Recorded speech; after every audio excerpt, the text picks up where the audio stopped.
Hello, ഞാനിന്ന് വന്നിരിക്കുന്നത് മാക്രമേ related ആയിട്ടുള്ള ഒരു ചെറിയൊരു Q&A സെഷൻ ആയിട്ടാണ്. എനിക്ക് ഇൻസ്റ്റഗ്രാമിലും അതേപോലെ വാട്സാപ്പിലാണെങ്കിലും യൂട്യൂബിലെ കമൻസിലും ഒരുപാട് പേര് മാക്രമേ റിലേറ്റഡ് ആയിട്ടുള്ള കുറേ ഡൗട്ട്സ് ചോദിച്ചിട്ടുണ്ട്. അപ്പോൾ എനിക്ക് പറ്റുന്ന രീതിയിൽ ഇന്നത്തെ സെഷനിൽ കുറച്ച് ക്വസ്റ്റ്യൻസ് ഞാൻ ആൻസർ ചെയ്യാൻ വേണ്ടി തീരുമാനിച്ചിരിക്കുകയാണ്. അപ്പോൾ നമുക്ക് വീഡിയോയിലോട്ട് കിടക്കാം. നിങ്ങളിൽ പലരും മാക്രമേ ഇതുവരെ സ്റ്റാർട്ട് ചെയ്യാത്തതുണ്ടാവും, ചിലരൊക്കെ മാക്രമേ സ്റ്റാർട്ട് ചെയ്തിട്ടുണ്ടാവും, ചിലർ കുറച്ച് ഇൻ്റർമീഡിയറ്റ് ആയിട്ടുള്ള പൊസിഷനിൽ എത്തിയിട്ടുണ്ടാവും. എന്നാൽ കൂടെ നിങ്ങൾക്ക് ഒരുപാട് ഡൗട്ട്സ് ഉണ്ടാവും, കോഡ് റിലേറ്റഡ് ആയിട്ടുള്ള ഡൗട്ട്സ്, മെറ്റീരിയൽസ് എങ്ങനെയാണ് വാങ്ങുന്നത്, അതുപോലെ തന്നെ എങ്ങനെയാണ് പ്രൈസ് ചെയ്യുന്നത്, പിന്നെ അതേപോലെ തന്നെ ഏത് ടൈപ്പ് മെറ്റീരിയലാണ് നല്ലത്, എങ്ങനെയാണ് ഒരു പ്രൊഡക്റ്റ് സെല്ല് ചെയ്യുക, അങ്ങനെയുള്ള ബിഗിനർ എന്നുള്ള നിലക്ക് നിങ്ങൾക്ക് ഒരുപാട് ഡൗട്ട്സ് ഉണ്ടാവും. അപ്പോൾ ഈ ഒരു വീഡിയോ കാണുന്നതിലൂടെ നിങ്ങൾക്ക് ഒട്ടുമിക്ക എല്ലാ ഡൗട്ടും ഏകദേശം ക്ലാരിഫൈ ആവുന്നതാണ്. അപ്പോൾ ആ ഒരു തരത്തിലാണ് ഞാൻ ഈ വീഡിയോ പ്ലാൻ ചെയ്തിരിക്കുന്നത്. അപ്പോൾ നമുക്ക് ഫസ്റ്റ് ക്വസ്റ്റ്യനിലോട്ട് പോവാം. ഏത് ടൈപ്പ് മെറ്റീരിയലാണ് ഒരു മാക്രമേ പ്രൊജക്റ്റ് ചെയ്യുന്നതിന് ഏറ്റവും നല്ലതായിട്ടുള്ളത്? ഇന്ന് മാർക്കറ്റിൽ ഒരുപാട് വെറൈറ്റീസ് ഓഫ് മെറ്റീരിയൽസ് അവൈലബിൾ ആണ് മാക്രമേ കോഡുകൾക്ക്. അതിൽ ഫസ്റ്റ് വണ്ണാണ് നാച്ചുറൽ ഫൈബേഴ്സ്, രണ്ടാമത് സിന്തറ്റിക് ഫൈബേഴ്സ്. നാച്ചുറൽ ഫൈബേഴ്സ് എന്ന് പറയുന്നത് കോട്ടൺ കോഡ്സ്, അതേപോലെ ജ്യൂട്ട്, ഹെമ്പ് പോലത്തെ മെറ്റീരിയലാണ്. പിന്നെ രണ്ടാമത് വരുന്നതാണ് സിന്തറ്റിക് ഫൈബേഴ്സ്. അതിൽ നമുക്ക് നൈലോൺസ് വരുന്നുണ്ട്, അതേപോലെ തന്നെ പ്ലാസ്റ്റിക്സ് വരുന്നുണ്ട്, പോളിസ്റ്റേഴ്സ് വരുന്നുണ്ട്. ഇത്തരത്തിലുള്ളതൊക്കെയാണ് സിന്തറ്റിക് ഫൈബേഴ്സ്. ഇതിന് രണ്ടിനും അതിൻ്റേതായിട്ടുള്ള ഗുണവും ദോഷവും ഒക്കെ ഉണ്ട്. അപ്പോൾ നമ്മളൊരു പ്രൊജക്റ്റ് ചെയ്യുന്ന സമയത്ത് ഏത് വേണം എന്നുള്ളതാണ് എല്ലാവർക്കും കോമൺ ആയിട്ടുള്ളൊരു ഡൗട്ട്. ഞാൻ ഇതുവരെ ചെയ്തിരിക്കുന്ന എൻ്റെ ഒരു ജേർണിയിൽ ഞാൻ മനസ്സിലാക്കിയിട്ടുള്ള ഒരു കാര്യം എന്ന് വെച്ചിട്ടുണ്ടെങ്കിൽ, നമ്മൾ എന്താണോ നമ്മുടെ പേർപ്പസ്, അതായത് ഒരു പ്രൊജക്റ്റിൻ്റെ പേർപ്പസ് എന്താണോ അതിനനുസരിച്ചിട്ട് വേണം നിങ്ങൾ റൈറ്റ് ആയിട്ടുള്ള മെറ്റീരിയൽ സെലക്ട് ചെയ്യാൻ വേണ്ടിയിട്ട്. ഇപ്പം ഞാനൊരു സ്വിങ് ഉണ്ടാക്കാൻ തീരുമാനിച്ചു, അതൊരു ഔട്ട്ഡോറിലാണ് ഞാൻ ചെയ്യാൻ വിചാരിച്ചിരിക്കുന്നത്. അപ്പോൾ നമ്മുടെ നാട്ടിലൊക്കെ ആകുമ്പോൾ എല്ലാവർക്കും അറിയാം, എപ്പോഴും മഴയും വെയിലും കാര്യങ്ങളൊക്കെ ഉള്ളതാണ്. അപ്പോൾ അതുകൊണ്ട് തന്നെ ആ ഒരു ഒക്കേഷനിൽ നമ്മൾ കൂടുതലായിട്ട് പ്രിഫർ ചെയ്യുന്നത് സിന്തറ്റിക് ഫൈബേഴ്സിനെയാണ്. Comparing to cotton fibres, synthetic ഫൈബേഴ്സാണ് കുറച്ചുകൂടെ ലോങ് ലാസ്റ്റിംഗ്, അതേപോലെ തന്നെ ക്വാളിറ്റി കൂടുതലും സ്ട്രെങ്ത് കൂടുതലൊക്കെ വരുന്നത്. അപ്പോൾ ഇത്തരത്തിൽ നമ്മൾ എന്താണോ നമ്മളുടെ പേർപ്പസ് അതിനനുസരിച്ച് വേണം മെറ്റീരിയൽ ഏതാണെന്നുള്ളത് ചൂസ് ചെയ്യാൻ വേണ്ടിയിട്ട്. സെക്കൻഡ് ക്വസ്റ്റ്യൻ, ഒരു പ്രൊജക്റ്റ് ചെയ്യുമ്പോൾ ഏത് സൈസ് കോഡാണ് ചൂസ് ചെയ്യൽ? ഇന്ന് മാർക്കറ്റിൽ 1mm, 2mm, 3mm, 4mm, 5mm ഇങ്ങനെ ഒരുപാട് വെറൈറ്റി ഓഫ് സൈസസിൽ മാക്രമേ കോഡ്സ് അവൈലബിൾ ആണ്. നമ്മൾ ഓരോ പ്രൊജക്റ്റിനെ ഡിപ്പെൻഡ് ചെയ്തിട്ടിരിക്കും ഏത് സൈസിലുള്ള കോഡ് ചൂസ് ചെയ്യണം എന്നുള്ളത്. ഇപ്പം നിങ്ങളിപ്പോൾ സപ്പോസ് ഒരു പ്ലാൻ ഹാങ്ങർ ഉണ്ടാക്കാൻ തീരുമാനിച്ചു. ഒരു പ്ലാൻ ഹാങ്ങർ എന്ന് പറയുമ്പോൾ അതിലൊരു പോട്ടും അതേപോലത്തെ ഒരു പ്ലാൻസ് ഉണ്ടാവും. അപ്പോൾ അത് തന്നെ അത്യാവശ്യം വെയിറ്റ് ഹോൾഡ് ചെയ്യേണ്ടതായിട്ട് വരും നമ്മളിപ്പോൾ ഒരു പ്ലാൻ ഹാങ്ങർ ഉണ്ടാക്കുന്ന സമയത്ത്. അപ്പോൾ അതുകൊണ്ട് തന്നെ നമ്മൾ വളരെ ചെറിയ, അതായത് 1mmലോ 2mmലോ ഒക്കെ ചെയ്യുകയാണെന്നുണ്ടെങ്കിൽ അതിൻ്റെ കപ്പാസിറ്റി കുറച്ച് കുറവായിരിക്കും കമ്പയറിങ് ടു വലിയ സൈസിലുള്ള കോഡ്സ്, അതായത് ഒരു 4mm 5mmനെ അപേക്ഷിച്ചിട്ട്. അപ്പം നിങ്ങൾ അതിനനുസരിച്ചിട്ട് വേണം കോഡിൻ്റെ സൈസ് ചൂസ് ചെയ്യണതായിട്ട്. അപ്പോൾ അതുപോലെ തന്നെ നിങ്ങളിപ്പോൾ സപ്പോസ് ഒരു സ്വിങ് ആണ് ഉണ്ടാക്കണമെന്ന് വെച്ചിട്ടുണ്ടെങ്കിൽ, ഇപ്പോൾ നിങ്ങൾ 1mmൽ ചെയ്യുകയാണെങ്കിൽ നിങ്ങൾക്ക് ഒരുപാട് ടൈം എടുക്കുകയും ചെയ്യും. അതിൻ്റെ സ്ട്രെങ്ത് എന്ന് പറയുന്നത് ഒരു 5mm 6mmലൊക്കെ ചെയ്യുന്നതിൻ്റെ സ്ട്രെങ്ത്തിനേക്കാളും കുറച്ച് കുറവായിരിക്കും. അപ്പോൾ ഇത്തരത്തിൽ നിങ്ങളുടെ പേർപ്പസ് എന്താണോ അതിനനുസരിച്ചിട്ട് വേണം കോഡിൻ്റെ സൈസും ചൂസ് ചെയ്യേണ്ടതായിട്ട്. ഞാൻ നേരത്തെ പറഞ്ഞ ക്വസ്റ്റ്യനോട് ആഡ് ചെയ്തിട്ട് ഒരു കാര്യം കൂടെ പറയാനുണ്ട്. എല്ലാവരും അതേപോലെ ചോദിച്ചിട്ടുള്ള വേറൊരു കാര്യമാണ്, ഫോറിനേഴ്സ് യൂസ് ചെയ്യുന്ന കോഡും നമ്മുടെ നാട്ടിൽ അവൈലബിൾ ആവുന്ന കോഡും തമ്മിൽ എന്തെങ്കിലും ഡിഫറൻസ് ഉണ്ടോ എന്നുള്ളത്. അതിന് എൻ്റെ ആൻസർ ഉണ്ട് തന്നെയാണ്. കാരണം എന്താണെന്ന് വെച്ചിട്ടുണ്ടെങ്കിൽ, ഫോറിനേഴ്സ് ഇപ്പോൾ അവരിപ്പോൾ സപ്പോസ് ഒരു ബാഗ് ഉണ്ടാക്കാൻ അവരുടെ വീഡിയോയിൽ ഒരു 5mm കോഡ് യൂസ് ചെയ്തെന്ന് പറഞ്ഞു. നമ്മുടെ നാട്ടിൽ കിട്ടുന്ന 5mm എന്ന് പറഞ്ഞാൽ നല്ല തിക്നെസ് കൂടിയതാണ്. അപ്പോൾ നമ്മളത് യൂസ് ചെയ്യുകയാണെന്നുണ്ടെങ്കിൽ വളരെ വലിയ സൈസിലായിരിക്കും ആ ബാഗ് ഉണ്ടാവുക, കാണാൻ അത്ര ഭംഗി ഉണ്ടാവില്ല. നമുക്ക് ആ ഒരു 5mmൻ്റെ സ്ഥാനത്ത് ഒരു 3mm അല്ലെങ്കിൽ 4mm ഒക്കെ മതിയാവും. അപ്പോൾ നിങ്ങളിത് ശ്രദ്ധിക്കേണ്ട കാര്യമാണ്. നിങ്ങളിപ്പോൾ ഫോറിനേഴ്സിൻ്റെ വീഡിയോ കണ്ടിട്ടാണ് നിങ്ങളുടെ പ്രോഡക്റ്റ് ഉണ്ടാക്കുന്നതെങ്കിൽ കോഡിൻ്റെ മെഷർമെൻറ്റ്സ് ശ്രദ്ധിക്കണം. അതായത് അവരുടെ 5mm എന്ന് പറയുന്നത് എന്തായാലും നമ്മുടെ നാട്ടിൽ നിന്ന് വാങ്ങുന്ന മാനുഫാക്ചറേഴ്സിൻ്റെ അടുത്ത് നിന്നാണെന്നുണ്ടെങ്കിൽ അതിൽ 3 അല്ലെങ്കിൽ 4 ചൂസ് ചെയ്യാം. ഇത് എങ്ങനെയാണെന്ന് വെച്ചിട്ടുണ്ടെങ്കിൽ ഓരോ മാനുഫാക്ചറേഴ്സ് ഉണ്ടാക്കുന്ന ഓരോ കോഡിൻ്റെ ക്വാളിറ്റിയിലും അതേപോലെ തന്നെ സൈസിലും ഒക്കെ ഡിഫറൻസ് ഉണ്ടാവും. ഇപ്പം ഞാൻ കോഡ് സെല്ല് ചെയ്യുന്നതാണ്. ഇപ്പം എൻ്റെ അടുത്ത് നിന്ന് വാങ്ങുന്ന ത്രെഡിൻ്റെ സൈസ് ആയിരിക്കില്ല ചിലപ്പോൾ നിങ്ങൾ ആമസോണിനോ അല്ലെങ്കിൽ വേറെ ഏതെങ്കിലും സൈറ്റിൽ നിന്നൊക്കെ വാങ്ങുമ്പോൾ ഉണ്ടാകാം. അതേപോലെ അതിൻ്റെ ക്വാളിറ്റിയിൽ തന്നെ ഡിഫറൻസ് ഉണ്ടാകും. അതിൻ്റെ പ്രൈസ് റേഞ്ചിലൊക്കെ നിങ്ങൾക്ക് അറിയാൻ പറ്റുന്നതാണ്. അപ്പോൾ അതുകൊണ്ട് തന്നെ നിങ്ങൾ പിന്നെ ഒരു പ്രൊജക്റ്റ് ചെയ്യുന്ന സമയത്ത് കോഡിൻ്റെ സൈസ് എടുക്കുമ്പോൾ ഇത് പ്രത്യേകമായിട്ട് ശ്രദ്ധിക്കണം. അതുപോലെ തന്നെ ഒരു പ്രൊജക്റ്റ് ചെയ്യുന്ന സമയത്ത് നിങ്ങളിപ്പം ഒരു വാൾ ഹാങ് ഉണ്ടാക്കുകയാണ്, അതിൽ യൂസ് ചെയ്യുന്ന കോഡ് കംപ്ലീറ്റ്ലി ഒരു മാനുഫാക്ചറിന് തന്നെ യൂസ് ചെയ്യാൻ എപ്പോഴും ശ്രദ്ധിക്കുക. ഇല്ലെങ്കിൽ എന്താ വെച്ചിട്ടുണ്ടെങ്കിൽ അതിൽ മിക്സ് ആയിട്ട് വരുന്ന സമയത്ത് സൈസിലൊരു ഡിഫറൻസ് എപ്പോഴും ഉണ്ടാവും. അതുപോലെ തന്നെ ഒരു ബാഗ് ഉണ്ടാക്കുന്ന സമയത്താണെന്നുണ്ടെങ്കിൽ പിന്നെ അതേപോലെ തന്നെ ഒരു സ്പൂളിൽ നിന്ന് തന്നെ എടുക്കാൻ മാക്സിമം ശ്രദ്ധിക്കുന്നത്. ഇപ്പോൾ വലിയ പ്രൊജക്റ്റ് ആകുമ്പോൾ നമുക്ക് നടക്കില്ല. കാരണം എന്താ വെച്ചിട്ടുണ്ടെങ്കിൽ ഇപ്പോൾ ഒരാൾ തന്നെ തരുന്ന കളേഴ്സിൽ ഇപ്പം ബ്ലാക്ക് കളർ ആണെങ്കിൽ അതിൽ ചെറിയ ചെറിയ വേരിയേഷൻ അങ്ങോട്ടും ഇങ്ങോട്ടും ഉണ്ടാവും ഓരോ തവണ അവർ ഉണ്ടാക്കുന്ന സമയത്തും. അപ്പോൾ അത് നമ്മൾ നമ്മളെ എഫക്റ്റ് ചെയ്യും. അപ്പോൾ അത്തരത്തിലുള്ള കാര്യങ്ങളൊക്കെ അത് നമുക്ക് അവോയ്ഡ് ചെയ്യാൻ പറ്റാത്തതാണ്. കാരണം എന്താ വെച്ചിട്ടുണ്ടെങ്കിൽ അത് അവർ തരുന്ന സപ്ലൈ ചെയ്യുന്നതിൻ്റെ പ്രശ്നമാണ്. അപ്പോൾ അങ്ങനത്തെ കാര്യങ്ങളൊക്കെ ശ്രദ്ധിക്കുക. സൈസിലും അതേപോലെ തന്നെ എപ്പോഴും എല്ലാ കാര്യങ്ങളും ഒരു സിമെട്രി ഉണ്ടാക്കാൻ വേണ്ടി ശ്രദ്ധിക്കുക.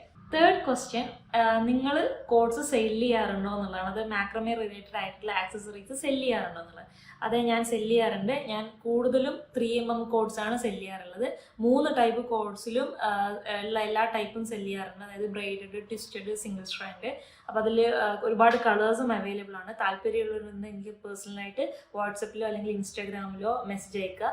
അതുപോലെ തന്നെ മാക്രമേ റിലേറ്റഡ് ആയിട്ടുള്ള കീ ഹുക്സ്, കീ റിങ്സ്, ഡവൽസ് ഇങ്ങനെയുള്ള മെറ്റീരിയൽസും ഞാൻ സെല് ചെയ്യാറുണ്ട്. ബാഗിൻ്റെ ആക്സസറീസ്, പിന്നെ അതുപോലെ തന്നെ മാക്രമേ കിറ്റ്സ് ഞാൻ സെല് ചെയ്യാറുണ്ട്. ഇപ്പോൾ ബിഗിനേഴ്സ് ആയിട്ടുള്ള എല്ലാവർക്കും എന്ന് വെച്ചിട്ടുണ്ടെങ്കിൽ എല്ലാവരുടെയും പ്രശ്നം എന്താ വെച്ചിട്ടുണ്ടെങ്കിൽ ഒരു പ്രൊജക്റ്റ് ഉണ്ടാക്കുമ്പോൾ ഒരുപാട് കോഡ്സ് വാങ്ങാനുള്ള പൈസ സ്പെൻഡ് ചെയ്യാൻ മടിയായിരിക്കും. അതേപോലെ ചെറിയൊന്ന് സ്റ്റാർട്ട് ചെയ്യാനുള്ളതുണ്ടാകും. അപ്പോൾ നമുക്ക് പല കളേഴ്സ് വാങ്ങേണ്ടതായിട്ടുള്ള ആവശ്യം വരും. അപ്പോൾ അത്തരത്തിലുള്ളവർക്ക് വേണ്ടിയിട്ടാണ് ഞങ്ങൾ കിറ്റ്സ് ഇൻട്രൊഡ്യൂസ് ചെയ്തതിൽ. ഞാൻ കുറേ കിറ്റ്സിൻ്റെ കാര്യങ്ങളൊക്കെ വീഡിയോ ഇട്ടിട്ടുണ്ടായിരുന്നു. അപ്പോൾ ആരെങ്കിലും കണ്ടിട്ടില്ല എന്നുണ്ടെങ്കിൽ എനിക്ക് ഇതേപോലെ പേഴ്സണലായിട്ട് മെസ്സേജ് അയച്ചിട്ടുണ്ടെങ്കിൽ ഞാൻ അതിൻ്റെ ഡീറ്റെയിൽസ് കൂടുതലായിട്ട് ഷെയർ ചെയ്തുതരാം. ഫോർത്ത് ക്വസ്റ്റ്യൻ, മാക്രമേ പ്രൊജക്റ്റ് ചെയ്യാൻ വേണ്ടിയിട്ട് എന്തൊക്കെ ടൂൾസാണ് ഒരു ബിഗിനർ എന്ന നിലക്ക് നിങ്ങൾക്ക് ആവശ്യമായിട്ടുള്ളത്? ഒരു ബിഗിനർ എന്ന നിലയിൽ നിങ്ങൾക്ക് ഏറ്റവും ഫസ്റ്റ് വേണ്ടത് ടൂൾ എന്ന് പറയുന്നത് നിങ്ങളുടെ കൈ തന്നെയാണ്. കാരണം മാക്രമേ പ്രൊജക്റ്റ് എന്ന് പറയുന്നത് നമ്മളുടെ ഹാൻഡ് മെയ്ഡ് ആയിട്ടുള്ള പ്രോഡക്റ്റ്സ് ആണ് എല്ലാം വരുന്നത്. അപ്പോൾ അതുകൊണ്ട് തന്നെ നമ്മൾ കൈ കൊണ്ടാണ് എല്ലാ സാധനങ്ങളും ഉണ്ടാക്കുന്നത്. പിന്നെ നിങ്ങളുടെ വീട്ടിലുള്ള എല്ലാം അത്യാവശ്യം വേണ്ടുന്ന സാധനങ്ങൾ എന്ന് വെച്ചിട്ടുണ്ടെങ്കിൽ സിസറ്, കോമ്പ്, അതേപോലെ തന്നെ മെഷറിംഗ് ടേപ്പ്. അതിന് മെഷറിംഗ് ടേപ്പ് ഇല്ല എന്നുണ്ടെങ്കിൽ സ്കെയിൽ യൂസ് ചെയ്യാം. പിന്നെ അതേപോലെ തന്നെ നിങ്ങൾക്ക് ഡ്രസ്സിങ് സ്റ്റാൻഡ് അല്ലെങ്കിൽ ചെയർ യൂസ് ചെയ്യാം. അങ്ങനെയുള്ളതൊക്കെ വെച്ച് നിങ്ങൾക്ക് ജസ്റ്റ് സ്റ്റാർട്ട് ചെയ്യുക. അത് കഴിഞ്ഞ് നിങ്ങൾ ഓരോ പ്രൊജക്റ്റ് അഡ്വാൻസ് ലെവലിലേക്ക് എത്തുന്ന സമയത്ത് ഇതിനേക്ക് വേണ്ടുന്ന ആവശ്യമായ അഡ്വാൻസ് ടൂൾസൊക്കെ ആഡ് ചെയ്തുകൊണ്ടിരിക്കുക. ഇപ്പോൾ കുറച്ച് കഴിയുമ്പോൾ ഈ ഡ്രസ്സിങ് സ്റ്റാൻഡ് പകരമായിട്ട് മാക്രമേ സ്റ്റാൻഡ് വെക്കുക. അതായത് അഡ്ജസ്റ്റബിൾ സ്റ്റാൻഡ് ആയിരിക്കും അത്. പിന്നെ അതുപോലെ തന്നെ കോമ്പ് ആണെങ്കിൽ മാക്രമേ കോമ്പ് തന്നെ ഉണ്ട്. അപ്പോൾ നല്ല പെർഫെക്റ്റ് ആയിട്ട് നമുക്ക് ഫ്രിഞ്ചസ് ഒക്കെ ഉണ്ടാക്കാനായിട്ട് സാധിക്കും. പിന്നെ മാക്രമേ ബോർഡ്സ് അവൈലബിൾ ആണ്. ഇപ്പം നമ്മളിപ്പം ഓരോ ഇതൊക്കെ വെച്ച് ഓരോ വലിയ പ്രൊജക്റ്റൊക്കെ ചെയ്യുന്ന സമയത്ത് മെഷർമെൻറ്റ് എടുക്കാനും അതേപോലെ തന്നെ നമുക്ക് വർക്ക് ഈസി ആക്കാനൊക്കെ മാക്രമേ ബോർഡ്സ് കുറേ ഹെൽപ്പ് ചെയ്യുന്നത്. അപ്പോൾ ഇത്തരത്തിൽ നമ്മൾ ഓരോ അഡ്വാൻസ് ലെവലിലേക്ക് എത്തുന്ന സമയത്ത് ടൂൾസിനെ കുറിച്ച് കൂടുതൽ ആലോചിച്ചാൽ മതി. ഇപ്പോൾ തൽക്കാലം നിങ്ങൾ ബിഗിനർ ആണെന്നുള്ള നിലക്ക് ഇത്തരത്തിലുള്ള ബേസിക് ടൂൾസൊക്കെ അത്യാവശ്യം മതി. ഫിഫ്ത്ത് ക്വസ്റ്റ്യൻ, യൂട്യൂബ് വീഡിയോ അല്ലാതെ മാക്രമേ വർക്ക്ഷോപ്സ് കണ്ടക്ട് ചെയ്യാറുണ്ടോ? ഓൺലൈനായിട്ടും ഓഫ്ലൈനായിട്ടും ഞാൻ ഒരുപാട് വർക്ക്ഷോപ്സ് കണ്ടക്ട് ചെയ്യാറുണ്ട്. ഓൺലൈനായിട്ട് 2 രീതിയിലാണ് ചെയ്യാറുള്ളത്. ഒന്ന് ഗ്രൂപ്പായിട്ടുള്ള ഒരു സെഷൻ ഉണ്ടാകും, അതല്ലാതെ പിന്നെ 1-on-1 ആയിട്ടും. ഗ്രൂപ്പ് എന്ന് പറയുമ്പോൾ നമ്മൾ ഒരു ഗ്രൂപ്പ് ഓഫ് 10 പേരെ അടങ്ങുന്ന ഒരു ഗ്രൂപ്പാണ് ഉണ്ടാവുക. അതിൽ നമ്മൾ 3 ദിവസം വർക്ക്ഷോപ്പായിരിക്കും കണ്ടക്ട് ചെയ്യുന്നത്. അതുകൂടാതെ 1-on-1 ആയിട്ട് എന്ന് പറയുന്നത് പേഴ്സണലി ഇപ്പോൾ ഒരാൾക്ക് ഒറ്റയ്ക്ക് പഠിക്കണം എന്ന് ആഗ്രഹം ഉണ്ടെന്നുണ്ടെങ്കിൽ അങ്ങനെയുള്ള രീതിയിൽ നമ്മൾ ഓൺലൈൻ വർക്ക്ഷോപ്സ് കണ്ടക്ട് ചെയ്യാറുണ്ട്. പിന്നെ ഓഫ്ലൈൻ ആയിട്ട് എന്ന് പറയുന്നത് നമ്മൾ ഓരോ സെൻറ്ററുകളിൽ ചെന്നിട്ട് ഇപ്പോൾ എറണാകുളം, കോഴിക്കോട്, മലപ്പുറം, കണ്ണൂർ ഇങ്ങനെയുള്ള ഓരോ സെൻറ്ററുകളിൽ പോയിട്ട് അങ്ങനെ ആ രീതിയിലാണ് ഓഫ്ലൈൻ വർക്ക്ഷോപ്സ് കണ്ടക്ട് ചെയ്യാറുള്ളത്. ഇത് കംപ്ലീറ്റ്ലി ബിഗിനർ ഫ്രണ്ട്ലി ആയിട്ടുള്ള വർക്ക്ഷോപ്പാണ്. അപ്പോൾ നിങ്ങൾക്കിപ്പോൾ മാക്രമേ പഠിക്കാൻ ഭയങ്കരമായിട്ടുള്ളൊരു ആഗ്രഹമുണ്ട്. ആ ഒരു ആഗ്രഹം മാത്രം മതി. നമ്മൾ നിങ്ങളുടെ കൂടെ നിന്ന് എല്ലാ കാര്യങ്ങളും പറഞ്ഞു തരും. ഇപ്പം നിങ്ങളുടെ ഈ ക്ലാസ് കഴിയുന്നതോടുകൂടി പിന്നെ മാക്രമേ റിലേറ്റഡ് ആയിട്ടുള്ള എല്ലാ നിങ്ങളുടെ ഡൗട്ട്സും തീരും. ഇപ്പം എങ്ങനെയാണ് കോഡിന് മെഷർമെൻറ്റ്സ് എടുക്കുക, ബേസിക് ആയിട്ടുള്ള നോട്ട്സ് എന്തൊക്കെയാണ്, പിന്നെ അതേപോലെ തന്നെ ചെറിയ ചെറിയ പ്രോജക്റ്റ്, അതായത് കീ ചെയിൻസ്, ഹെയർ ബാൻഡ്, വാൾ ഹാങ്ങിങ്സ്, അഡ്വാൻസ്ഡ് ആയിട്ടുള്ള ബാഗ്, മിറർ, ഇതുപോലെയുള്ള എല്ലാ വർക്ക്സും നമ്മൾ പഠിപ്പിച്ചു തരുന്നതാണ്. അപ്പോൾ ഈ ഒരു വർക്ക്ഷോപ്പ് അറ്റൻഡ് ചെയ്യുന്നതിലൂടെ നിങ്ങൾക്ക് ഭാവിയിൽ നിങ്ങളുടേതായിട്ടുള്ള സ്വന്തം പ്രോഡക്റ്റ്സ് ഉണ്ടാക്കാനും സാധിക്കുന്നതാണ്. സിക്സ്ത് ക്വസ്റ്റ്യൻ, ഒരു പ്രൊഡക്റ്റിനെ എങ്ങനെയാണ് പ്രൈസ് ചെയ്യുക? പ്രൈസിങ് 2 കാര്യങ്ങൾ ഡിപ്പെൻഡ് ചെയ്തിട്ടാണ് മെയിൻ ആയിട്ടുള്ളത്. ഒന്നാമത്തത് മെറ്റീരിയൽസിൻ്റെ കോസ്റ്റ്, രണ്ടാമത്തത് ലേബർ കോസ്റ്റ്. ഇത് രണ്ടും കൂടെ ആഡ് ചെയ്യുമ്പോഴാണ് നമുക്ക് ഒരു പ്രൊഡക്റ്റിൻ്റെ പ്രൈസ് വരുന്നത്. അതായത് നമ്മൾ എങ്ങനെയാണ് സെല്ല് ചെയ്യേണ്ടത്, ആ ഒരു പ്രൈസ് തീരുമാനിക്കുന്നത് ഈ 2 ഫാക്ടേഴ്സിനെ ഡിപ്പെൻഡ് ചെയ്തിട്ടാണ്. ഇതിൽ നിങ്ങൾക്ക് ഏറ്റവും ഈസി ആയിട്ട് കാൽക്കുലേറ്റ് ചെയ്യാൻ പറ്റുന്നതാണ് മെറ്റീരിയൽ കോസ്റ്റ്. ഇപ്പോൾ എക്സാമ്പിൾ പറയുകയാണെങ്കിൽ നിങ്ങളിപ്പോൾ ഒരു കീ ചെയിൻ ഉണ്ടാക്കുകയാണെന്ന് വെച്ചോ, അതിൽ നമ്മൾ യൂസ് ചെയ്തിരിക്കുന്ന ഒരു കീ ഹോൾഡർ ഉണ്ടാവും, പിന്നെ അതേപോലെ തന്നെ അതിൽ ത്രെഡ് ഉണ്ടാവും. അപ്പോൾ നമുക്ക് വളരെ സിമ്പിളായിട്ട് കാൽക്കുലേറ്റ് ചെയ്യാൻ പറ്റും. പക്ഷെ അതിൻ്റെ കൂടെ തന്നെ നിങ്ങൾ എക്സ്ട്രാ ആയിട്ട് ഒരു 10% പിന്നെ നമ്മുടെ ഷിപ്പിംഗ് ചാർജ്, അതേപോലെ തന്നെ പാക്കിംഗ് ചാർജ്, പിന്നെ അതേപോലെ തന്നെ ഇൻ്റർനെറ്റ് ചാർജ്, ഇലക്ട്രിസിറ്റി ചാർജ്, അങ്ങനെയുള്ള എല്ലാ ചാർജും കൂടെ ആഡ് ചെയ്യേണ്ടതായിട്ടുണ്ട്. പിന്നെ രണ്ടാമത് വരുന്നതാണ് ലേബർ ചാർജ് എന്ന് പറയുന്നത്. ലേബർ ചാർജ് എന്ന് പറയുന്നത് നിങ്ങൾക്ക് നിങ്ങളുടെ ടൈമിന് എത്ര വാല്യൂ കൊടുക്കുന്നുണ്ടോ അതിനനുസരിച്ചിട്ട് വേണം ചൂസ് ചെയ്യേണ്ടതായിട്ട്. ഇപ്പോൾ നിങ്ങളിപ്പോൾ ഒരു 1 hour എടുക്കുകയാണ് ഒരു കീ ചെയിൻ ഉണ്ടാക്കാൻ വേണ്ടിയിട്ട്, നിങ്ങളുടെ 1 hour നിങ്ങൾ എത്രത്തോളം വാല്യൂ കൊടുക്കുന്നുണ്ടോ അതിനനുസരിച്ച് നിങ്ങൾക്ക് ഇഷ്ടമുള്ള വാല്യൂ നമുക്കത് കൊടുക്കാൻ പറ്റുന്നതാണ്. അപ്പോൾ ഇത്തരത്തിലാണ് ഇത് രണ്ടും കൂടെ ആഡ് ചെയ്തിട്ടാണ് നമ്മളൊരു പ്രൊഡക്റ്റിനെ പ്രൈസ് ചെയ്യുക. ഇനിയിപ്പോൾ ഇതേക്കുറിച്ച് നിങ്ങൾ കൂടുതൽ അറിയണമെന്നുണ്ടെങ്കിൽ ഞാൻ സെപ്പറേറ്റ് വീഡിയോ ആയിട്ട് തന്നെ ചെയ്യാം. അപ്പോൾ നിങ്ങൾക്ക് ആർക്കെങ്കിലും ഡൗട്ട് ഉണ്ടെങ്കിൽ ഒന്ന് കമൻറ്റ് സെക്ഷനിൽ കമൻറ്റ് ചെയ്താൽ മതി. 7th ക്വസ്റ്റ്യൻ, ഏതൊക്കെ ചാനലിലൂടെയാണ് ഞാൻ എൻ്റെ പ്രൊഡക്റ്റ് സെല്ല് ചെയ്യാറുള്ളത്? എൻ്റെ ഏറ്റവും ഫസ്റ്റ് ഇൻകം സോഴ്സ് എന്ന് പറയുന്നത് ഇൻസ്റ്റാഗ്രാം തന്നെയാണ്. കാരണം അത് കംപ്ലീറ്റ്ലി ഫ്രീ ആയിട്ടുള്ളൊരു ആപ്ലിക്കേഷൻ ആയതുകൊണ്ട് തന്നെ എനിക്ക് കൂടുതൽ ഓർഡേഴ്സ് വരുന്നതും ഇൻസ്റ്റാഗ്രാം ത്രൂ തന്നെയാണ്. പിന്നെ അതുകൂടാതെ ഞാൻ യൂസ് ചെയ്തിരുന്നത് യൂട്യൂബ്, അതേപോലെ വാട്സപ്പ് കാറ്റലോഗ്സ്, പിന്നെ എക്സിബിഷൻസിൽ പങ്കെടുക്കുക, ഇത്തരത്തിലുള്ളവരൊക്കെയാണ് ഞാൻ എൻ്റെ പ്രൊഡക്റ്റിനെ ആളുകളിലേക്ക് എത്തിക്കുന്നത്. ഇതിൽ ഏറ്റവും കൂടുതൽ ഞാൻ നേരത്തെ പറഞ്ഞ പോലെ തന്നെ ഇൻസ്റ്റാഗ്രാമാണ്. കാരണം അത് ഫ്രീ ആയിട്ടുള്ള ഒരു ആപ്പ് ആയതുകൊണ്ട് തന്നെ എല്ലാവർക്കും നമ്മളോട് ഡയറക്റ്റ് ആയിട്ട് മെസ്സേജ് അയക്കാൻ പറ്റും. പിന്നെ അതിൽ നമ്മളോട് എന്ത് കാര്യങ്ങൾ വേണമെങ്കിൽ ചോദിക്കാൻ പറ്റും. അതിന് നമുക്കതിൽ തന്നെ പ്രൈസ് ലിസ്റ്റ് ചെയ്യാനുള്ള ഓപ്ഷൻസ് ഉണ്ട്, ഇപ്പം ഡയറക്റ്റ് മെസ്സേജ് അയക്കാനുള്ള ഓപ്ഷൻസ് ഉണ്ട്, ഇപ്പം പിന്നെ ആഡ് റൺ ചെയ്യാൻ പറ്റും. ഇത്തരത്തിലൊക്കെ ഒരുപാട് ഓപ്ഷൻസ് അവൈലബിൾ ആയതുകൊണ്ട് തന്നെ ഞാൻ ഫസ്റ്റ് നിങ്ങൾക്ക് സജസ്റ്റ് ചെയ്യുന്നത് ഇൻസ്റ്റാഗ്രാം തന്നെയാണ്.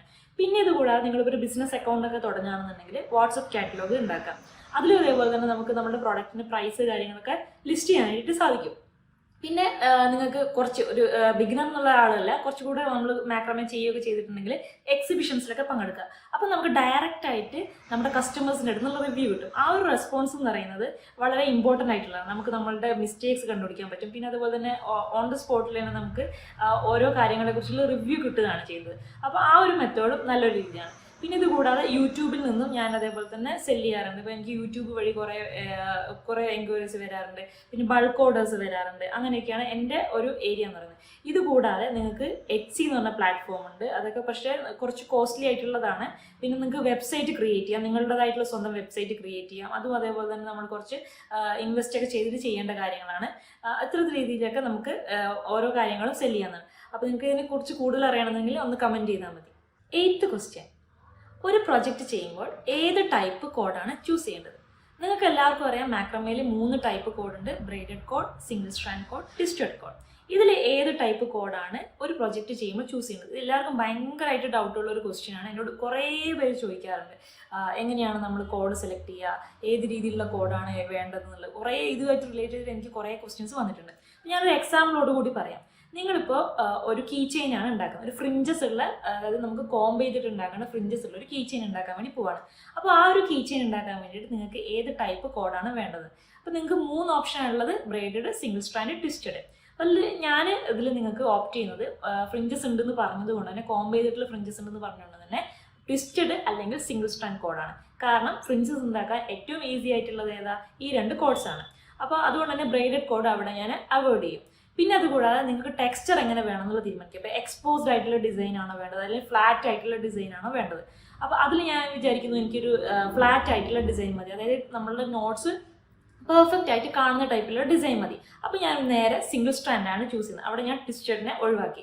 അപ്പോൾ ഇത്തരത്തിൽ നമ്മളുടെ പ്രൊജക്റ്റ് എന്താണോ അതിനനുസരിച്ചിട്ട് വേണം ഈ കോഡിൽ സെലക്ട് ചെയ്യാൻ വേണ്ടിയിട്ട്. ഇപ്പോൾ വേറൊരു എക്സാമ്പിൾ പറയാൻ വേണ്ടിയിട്ട്, ബാഗിന് ഞാൻ കൂടുതലും യൂസ് ചെയ്യാറുള്ളത് ട്വിസ്റ്റഡ് കോഡ്, അതുപോലെ തന്നെ ബ്രൈഡഡ് കോഡാണ്. സിംഗിൾ സ്ട്രാൻഡ് കോഡ് ഞാൻ യൂസ് ചെയ്യാറേ ഇല്ല. കാരണം എന്താണെന്ന് വെച്ചിട്ടുണ്ടെങ്കിൽ, നമ്മളിപ്പോൾ എവിടെയെങ്കിലും ഒന്ന് കൊളുത്തി പിടിക്കുകയൊക്കെ ചെയ്താൽ ആ നൂല് പെട്ടെന്ന് വലിഞ്ഞു പോകാനുള്ള ചാൻസ് ഉണ്ട്. ഉണ്ടാക്കിയാലും അതേപോലെ തന്നെ കമ്പയർ ചെയ്യുന്ന സമയത്ത് അത്ര ഭംഗിയും എനിക്ക് ഫീൽ ചെയ്യാറില്ല. ഇത് എൻ്റെ സജഷനാണ്. ഇപ്പോൾ ഓരോരുത്തർക്കും ഓരോ ഇഷ്ടമായിരിക്കാം. അപ്പോൾ അതുപോലെ നിങ്ങൾക്ക് ചൂസ് ചെയ്യാം. പിന്നെ അതുകൂടാതെ തന്നെ ഇപ്പോൾ ബാഗിൽ തന്നെ ഞാൻ ഫ്രിഞ്ചസ് ഉള്ള ബാഗാണെന്നുണ്ടെങ്കിൽ ട്വിസ്റ്റഡ് കോഡ് യൂസ് ചെയ്യും, അല്ലെങ്കിൽ ഞാൻ ബ്രൈഡഡ് ആണ് ഓപ്റ്റ് ചെയ്യുക. കാരണം ബ്രൈഡഡ് ആവുമ്പോൾ കുറച്ചും കൂടെ സോഫ്റ്റ് ആണ്. അപ്പോൾ നമ്മുടെ കൈക്ക് ബാഗ് ഉണ്ടാകുമ്പോൾ കുറേ ടൈം കൺസ്യൂമിങ് ആയിട്ടുള്ള ഒരു പ്രോസസ്സാണ്. അപ്പോൾ അതുകൊണ്ട് തന്നെ നമ്മൾ കൈ പെയിൻ ആകാനുള്ള ചാൻസ് ഉണ്ട്. പിന്നെ അതുപോലെ തന്നെ ഫ്രിഞ്ചസ് ഇല്ല എന്നുണ്ടെങ്കിൽ നേരെ ഞാൻ ബ്രൈഡഡിലോട്ടേക്കാണ് ഓപ്റ്റ് ചെയ്യാറ്. അപ്പോൾ ഇതുപോലെ നിങ്ങളുടെ പേർപ്പസ് എന്താണോ അതിനനുസരിച്ചിട്ട് ഈ 3 കോഡിലും ഏത് വേണമെന്നുള്ളത് ചൂസ് ചെയ്യുക. 9th ക്വസ്റ്റ്യൻ: ഒരു മാക്രമേ പ്രൊജക്റ്റ് എങ്ങനെയാണ് സ്റ്റാർട്ട് ചെയ്യുന്നത്? ഇപ്പം നിങ്ങൾക്കൊരു ഓർഡർ കിട്ടി. അപ്പോൾ നിങ്ങൾ ആ സമയത്ത് ഇപ്പോൾ ഒരു കീ ചെയിൻ ഉണ്ടാക്കാൻ വേണ്ടി തീരുമാനിച്ചു. നിങ്ങളുടെ ഇഷ്ടപ്രകാരം, സ്വന്തം ഇഷ്ടപ്രകാരം ചെയ്യാമെന്ന് വെച്ചോ. അപ്പോൾ നിങ്ങൾ ഫസ്റ്റ് തന്നെ അതിനെക്കുറിച്ച് റിസർച്ച് എടുത്താൽ, അപ്പോൾ നമുക്ക് പിൻട്രസ്റ്റ് ഉണ്ട്, ഇൻസ്റ്റാഗ്രാം ഉണ്ട്, യൂട്യൂബ് ഉണ്ട്, അങ്ങനെ കുറേ പ്ലാറ്റ്ഫോംസ് ഉണ്ട്. ഇതിൽ നിങ്ങൾക്ക് വേണ്ട ഡിസൈൻ എന്താണെന്നുള്ളത് ഫസ്റ്റ് കണ്ടുപിടിക്കുക. ഇനി അങ്ങനെയല്ല, നിങ്ങൾക്ക് നിങ്ങളുടേതായിട്ടുള്ള സ്വന്തമായിട്ടുള്ള ഡിസൈൻ മനസ്സിലുണ്ടെന്നുണ്ടെങ്കിൽ നമ്മൾ എന്ത് ചെയ്യാന്ന് വെച്ചിട്ട് ഒരു ബുക്ക് എടുക്കുക. ആ ഒരു ബുക്കിൽ ഇപ്പം മറ്റുള്ള പ്ലാറ്റ്ഫോംസിൽ നിന്നാണെങ്കിൽ ആ ഒരു റഫ് ആയിട്ടുള്ള ഇമേജ് ജസ്റ്റ് ഇങ്ങനെ സ്കെച്ച് ചെയ്യുക, അല്ലെങ്കിൽ നിങ്ങളുടെ സ്വന്തം ഡിസൈൻ ആണെങ്കിലും ജസ്റ്റ് ഒന്ന് സ്കെച്ച് ചെയ്യുക. അതിൻ്റെ എല്ലാ കാര്യങ്ങളും വേണം. ഇപ്പോൾ കീ ചെയിൻ്റെ ബുക്ക് തൊട്ടിട്ട് ഇപ്പോൾ അതിൻ്റെ നോട്ടഡ് സെക്ഷൻ വേണം, അതേപോലെ തന്നെ ഫ്രിഞ്ചസ് ഉള്ള സെക്ഷൻ വേണം. അതിനുശേഷം ഇതിന് എത്ര ലെങ്ത് വേണമെന്നുള്ള നമ്മളുടെ അടുത്ത ഡിസിഷൻ എടുക്കേണ്ടത്. അതായത് നിങ്ങളുടെ വർക്കിൻ്റെ ലെങ്ത് എത്ര വേണം, ഒരു അപ്രോക്സിമേറ്റ് ആയിട്ട്. ചിലപ്പോൾ അതിൽ കൂടാൻ കുറയൊക്കെ ചെയ്യാം, പക്ഷെ എന്നാൽ പോലും ഒരു അപ്രോക്സിമേറ്റ് ആയിട്ടുള്ള ഒരു സൈസ് പറയാം. എന്നിട്ട് വേണം നിങ്ങൾ അതിന് എത്ര കോഡ് വേണം എന്നുള്ളത് ചൂസ് ചെയ്യാൻ വേണ്ടിയിട്ട്. അപ്പോൾ ഇതൊക്കെ നമ്മൾ കറക്റ്റായിട്ട് നോട്ട് ചെയ്ത് വെക്കണം. ഇത് നമുക്ക് അടുത്ത വർക്ക് ചെയ്യുന്ന സമയത്ത് കുറച്ചുകൂടെ ഹെൽപ്ഫുൾ ആയിരിക്കും. അപ്പോൾ ഇതിൻ്റെ ഈ ഒരു നോട്ടഡ് സെക്ഷനും അതേപോലെ ഫ്രിഞ്ചസിൻ്റെ ഇവിടെയൊക്കെ നിങ്ങൾക്ക് എത്രത്തോളം ഏതൊക്കെ ഡിസൈനാണ് വെക്കുന്നത്, അതിന് എത്ര കോഡ് വേണം ഉള്ള കാര്യങ്ങളൊക്കെ നമ്മൾ ജസ്റ്റ് നോട്ട് ചെയ്ത് വെക്കാം. ചിലപ്പോൾ നമ്മൾ ലാസ്റ്റ് ഉണ്ടാക്കി വരുന്ന സമയത്ത് ഇതൊന്നുമല്ല, ചിലപ്പോൾ കുറച്ച് ചേഞ്ചസ് ഒക്കെ വരും. എന്നാലും നിങ്ങൾക്ക് ഇങ്ങനെ ചെയ്യുകയാണെന്നുണ്ടെങ്കിൽ ഒരു പ്രൊജക്റ്റ് കുറച്ചുകൂടി സിമ്പിളായിട്ട് ചെയ്യാൻ സാധിക്കും. 10th ക്വസ്റ്റ്യൻ, ഒരു പ്രൊജക്റ്റ് ചെയ്യുമ്പോൾ കോഡിൻ്റെ കാൽക്കുലേഷൻ എങ്ങനെയാണ് ചെയ്യേണ്ടത്? എനിക്ക് ഏറ്റവും കൂടുതലായിട്ട് വന്നിട്ടുള്ള ക്വസ്റ്റ്യൻ ആണ് കോഡിൻ്റെ കാൽക്കുലേഷനെ കുറിച്ചിട്ട്. ഈ ഒരു കാര്യം പറയുന്നതിന് മുമ്പായിട്ട് ബിഗിനേഴ്സിന് കോഡിൻ്റെ കാൽക്കുലേഷൻ എന്തുകൊണ്ടാണ് ഇത്രയും ഇമ്പോർട്ടൻസ് എന്നുള്ളത് ഞാൻ ആദ്യം പറഞ്ഞു തരാം. ഒരു പ്രൊജക്റ്റ് ചെയ്യുമ്പോൾ ത്രെഡിൻ്റെ വേസ്റ്റേജ് കുറയ്ക്കുക എന്നുള്ളതാണ് കോഡ് കാൽക്കുലേഷനിലുള്ള ഏറ്റവും യൂസ്ഫുൾ ആയിട്ടുള്ള ഒരു കാര്യം. നിങ്ങളിപ്പോൾ ഒരു കീ ചെയിൻ ഉണ്ടാക്കുകയാണെന്നുണ്ടെങ്കിൽ വളരെ ചെറിയൊരു പ്രൊജക്റ്റാണ്, അതിൽ നമുക്ക് ഒരുപാട് ത്രെഡൊന്നും വേസ്റ്റേജ് വരില്ല. പക്ഷേ നേരെ മറിച്ച് നിങ്ങളൊരു വാൾ ഹാങ്ങിങ് ഒക്കെ ചെയ്യുകയാണെന്നുണ്ടെങ്കിൽ ഒന്നുകിൽ നിങ്ങൾക്ക് കുറേ കോഡ്സ് വേണ്ടി വരും. അപ്പോൾ അതുകൊണ്ട് തന്നെ നമ്മൾ കറക്റ്റായിട്ട് കോഡിൻ്റെ കാൽക്കുലേഷൻ നടത്തുകയാണെന്നുണ്ടെങ്കിൽ നമുക്ക് കുറേ കോഡിൻ്റെ വേസ്റ്റേജസ് കുറയ്ക്കാൻ പറ്റും. ഇതുകൂടാതെ തന്നെ ചില സമയത്ത് ഇപ്പോൾ നിങ്ങൾ എടുത്തിരിക്കുന്ന മെഷർമെൻറ്റ്സിൽ നിങ്ങൾ പ്രൊജക്റ്റ് ചെയ്യുകയാണെന്നുണ്ടെങ്കിൽ ചിലപ്പം കോഡിൻ്റെ ലെങ്ത് കുറവായിട്ട് വരും. അപ്പോൾ അത്തരത്തിലുള്ള കാര്യങ്ങളൊക്കെ ഒഴിവാക്കാൻ വേണ്ടിയിട്ട് കോഡിൻ്റെ കാൽക്കുലേഷൻ നമ്മളെ ഹെൽപ്ഫുൾ ആക്കും. ഈ കോഡ് കാൽക്കുലേഷൻ എന്ന് പറയുന്നത് വളരെ ഡീറ്റെയിൽഡ് ആയിട്ടുള്ള ഒരു സ്റ്റേജാണ്. അപ്പോൾ നമ്മളിത് ഈ ഒരു ചെറിയൊരു വീഡിയോയിൽ എനിക്കിത് ഉൾക്കൊള്ളിക്കാൻ പറ്റില്ല. പിന്നെ അത് കൂടാതെ തന്നെ ഞാൻ ഇത് കൂടുതലായിട്ടും ഓൺലൈൻ ക്ലാസ്സസിലും അതേപോലെ ഓഫ്ലൈൻ ക്ലാസ്സസിലാണ് ഡീറ്റെയിൽഡ് ആയിട്ട് ഞാൻ പറയാറുള്ളത്. കാരണം എന്താണെന്ന് വെച്ചിട്ടുണ്ടെങ്കിൽ ഇത് കുറച്ച് കാൽക്കുലേഷൻസ് ഒക്കെ വരുന്നുണ്ട്. അതായത് ഇപ്പോൾ ഒരു പ്രൊഡക്റ്റ് എടുക്കുകയാണെന്നുണ്ടെങ്കിൽ അതിന് നമ്മൾ 2 പാർട്ടായിട്ട് തിരിക്കും, നോട്ടഡ് സെക്ഷനും അതേപോലെ ഫ്രിഞ്ചസ് ഉള്ള പാർട്ടും. എന്നിട്ട് അതിനനുസരിച്ചിട്ട് ആ ഒരു ലെങ്ത് ഒക്കെ അനുസരിച്ചിട്ട് വേണം നമ്മൾ കോഡിൻ്റെ മെഷർമെൻറ്റ്സ് എടുക്കാൻ വേണ്ടിയിട്ട്. അപ്പോൾ എനിക്ക് ചെറിയൊരു വീഡിയോയിൽ അത് ഉൾപ്പെടുത്താനും പറ്റില്ല. പിന്നെ അത് കുറച്ച് നമുക്ക് കൺവീനിയൻ്റ് ആയിട്ട് പറഞ്ഞു തരാനും കുറച്ച് ഡിഫിക്കൽട്ടീസ് ഉണ്ട്. അപ്പോൾ അതുകൊണ്ട് തന്നെ നിങ്ങൾക്ക് അതിനെക്കുറിച്ചൊക്കെ കൂടുതൽ അറിയണമെന്നുണ്ടെങ്കിൽ നിങ്ങൾ വർക്ക്ഷോപ്സിലൊക്കെ പങ്കെടുക്കുക. അപ്പോൾ ഈ ഒരു വീഡിയോ എല്ലാവർക്കും യൂസ്ഫുൾ ആയി ഞാൻ വിചാരിക്കുന്നു. ഞാനിന്നൊരു 10 ക്വസ്റ്റ്യൻസ് സെലക്ട് ചെയ്തിട്ടാണ് അതിന് ആൻസർ ചെയ്തിട്ടുള്ളത്. അപ്പോൾ ഇതുപോലെ ഇനിയും ഞാൻ ഇതിൻ്റെ പാർട്ട് 2 ചെയ്യണമെന്നുണ്ടെങ്കിൽ നിങ്ങൾക്ക് എന്തെങ്കിലും ഡൗട്ട് ഇനിയും ക്ലാരിഫൈ ആകണമെന്നുണ്ടെന്നുണ്ടെങ്കിൽ നിങ്ങളെല്ലാവരും കമൻറ്റ് ചെയ്യുക. അപ്പോൾ നിങ്ങളുടെ ഓരോ ചോദ്യങ്ങളും മറ്റുള്ളവർക്കും, അതായത് ഇതിനെക്കുറിച്ച് കൂടുതൽ അറിയാൻ ആഗ്രഹമുള്ളവർക്കും ഉപകാരപ്പെടുന്നതായിരിക്കും. അപ്പോൾ അതുകൊണ്ട് തന്നെ നിങ്ങളുടെ എല്ലാവരുടെയും അഭിപ്രായങ്ങളും എനിക്ക് പറഞ്ഞു തരണം. അപ്പോൾ താങ്ക് യു സോ മച്ച്.